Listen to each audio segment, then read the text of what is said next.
There's a shipment of lentils that almost nobody outside agricultural trade circles ever heard about, and it tells you more about Canada's current trade strategy than almost any headline from the past year. In 2025, France rejected a shipment of Canadian lentils at the border, citing residue of a herbicide called diquat. It was a minor regulatory event in the broader scheme of international trade.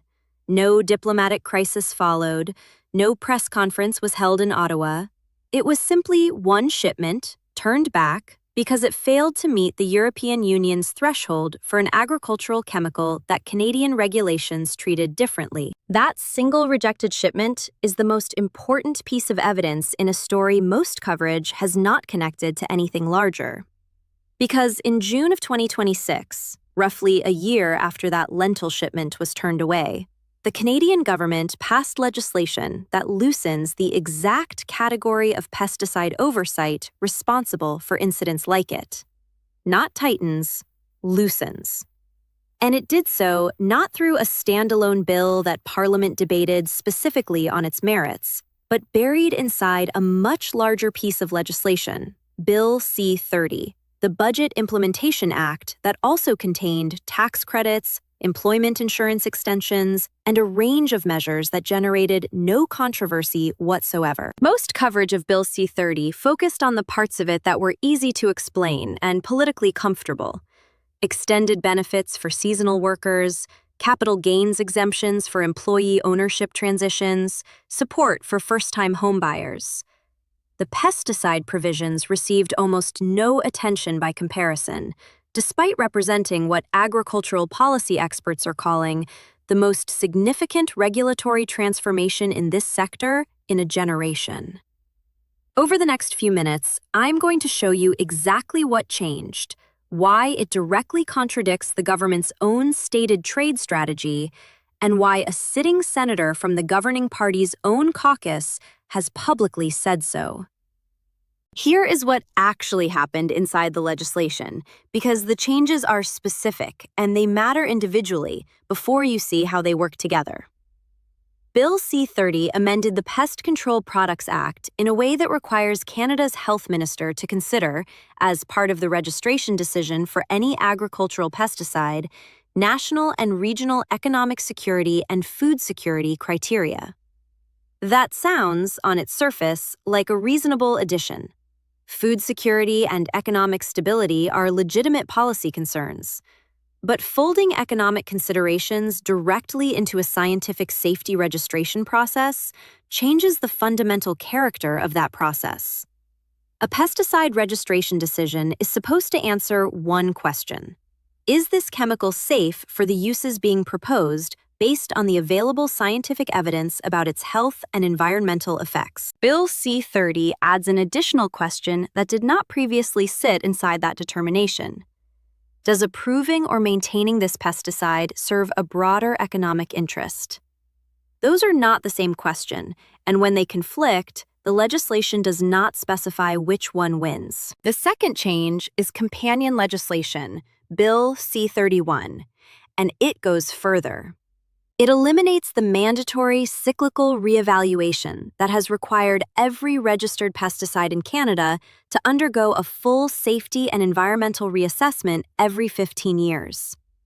In its place, the legislation introduces a more limited process described as an information review, a standard that agricultural policy experts and environmental organizations argue is considerably less rigorous than the comprehensive reevaluation it replaces.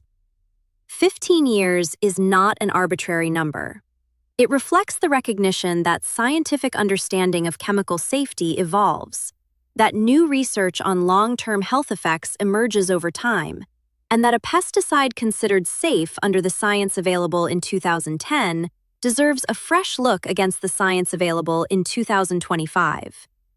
Removing that mandatory cycle does not mean pesticides will never be reviewed again. It means the trigger for review becomes more discretionary, more limited in scope, and less predictable.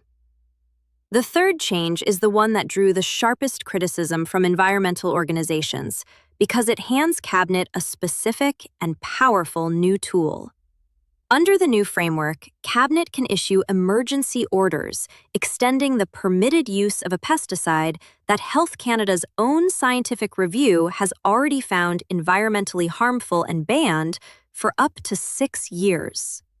Read that carefully. This is not a provision for approving new chemicals more quickly. It is a provision for keeping a chemical in use after the government's own scientists have already determined it should be banned, justified by an emergency designation that Cabinet itself controls the definition of. Now, here's the part of the story that almost no outlet outside specialized policy coverage explained properly. None of these 3 changes went through the kind of standalone public scrutiny that a transformation of this scale would normally require. The Canadian Consumer Specialty Products Association told a House of Commons committee on June 1st that Health Canada's own advisory board, the body specifically structured to provide independent scientific and stakeholder input on pesticide regulation, was not consulted before these provisions were drafted. Environmental organizations, including the David Suzuki Foundation and EcoJustice, have gone further, arguing that the entire process represents a politicization of what is supposed to be an arm's-length scientific oversight function.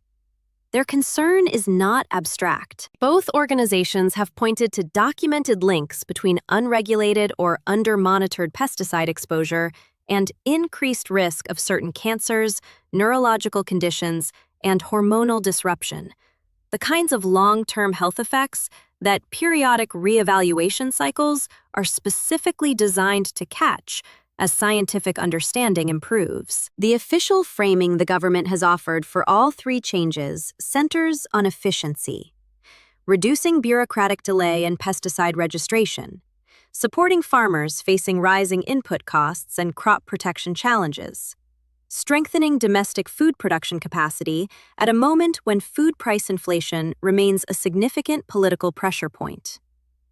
Each of those goals, stated individually, is defensible. Farmers do face real regulatory delays. Food costs are a genuine political and household concern. The operational reality, though, is that these changes did not happen through a transparent legislative process specifically built around weighing agricultural efficiency against environmental and health oversight.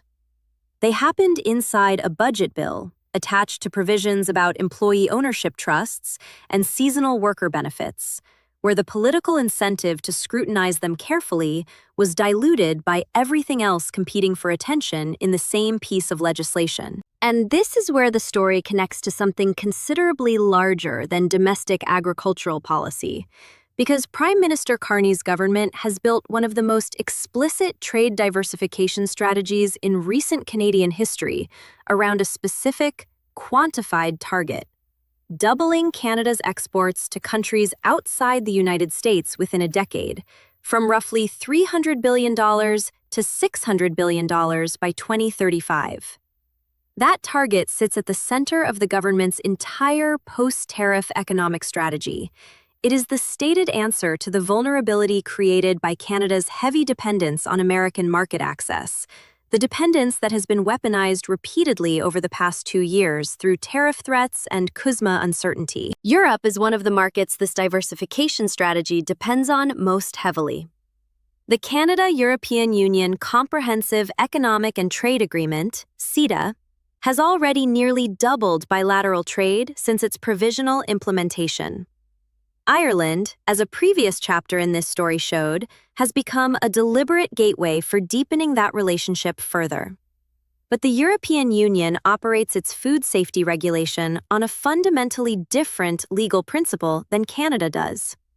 The precautionary principle, embedded throughout EU food and chemical safety law, places the burden of proof on demonstrating that a substance is safe before it can be widely used, rather than requiring evidence of harm before restricting it. That is a meaningfully different standard than Canada's traditional approach, and it means European regulators scrutinize agricultural chemical residues with a level of strictness that Canadian exporters have had to account for carefully in order to maintain market access.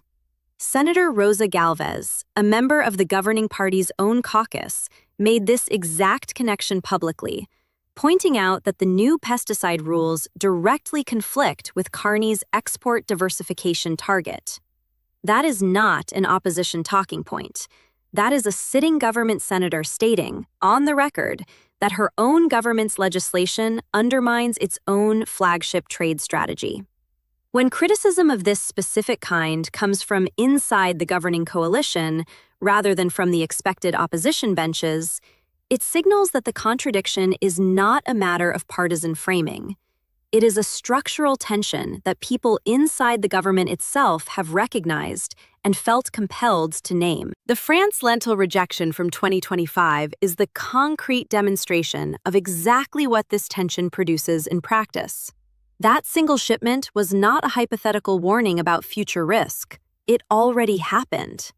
A European country, applying its own regulatory standards, found a Canadian agricultural export non-compliant and sent it back.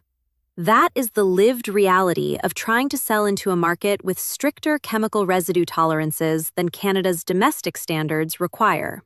And the legislative direction Canada just took, loosening rather than tightening pesticide oversight, moves further away from alignment with the exact standards that produced that rejection, at precisely the moment Canada is asking European buyers to absorb a larger share of Canadian agricultural exports than ever before. Think about what this looks like from the perspective of a European import regulator or a European grocery chain's compliance department, the kind of institutional buyer whose purchasing decisions actually determine whether Canadian wheat, lentils, canola, or other agricultural products find shelf space across the continent.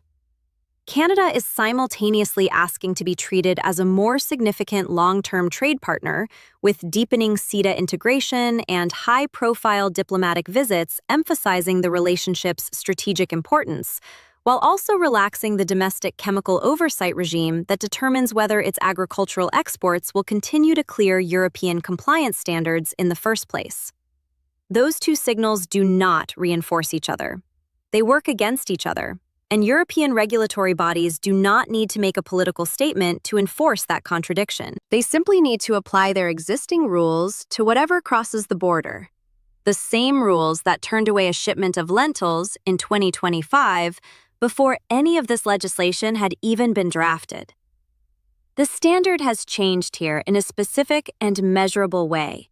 For years, Canadian agricultural and trade policy operated on the general assumption that domestic regulatory efficiency and international market access could be pursued simultaneously, without much tension.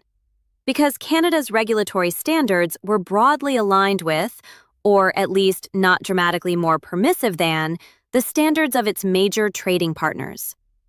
Bills C-30 and C-31 represent a deliberate choice to widen that gap, specifically in the direction of greater domestic flexibility, justified by efficiency and food security arguments that are not unreasonable in isolation, but that carry a trade policy cost the government's own export strategy cannot easily absorb. Watch two things in the months ahead.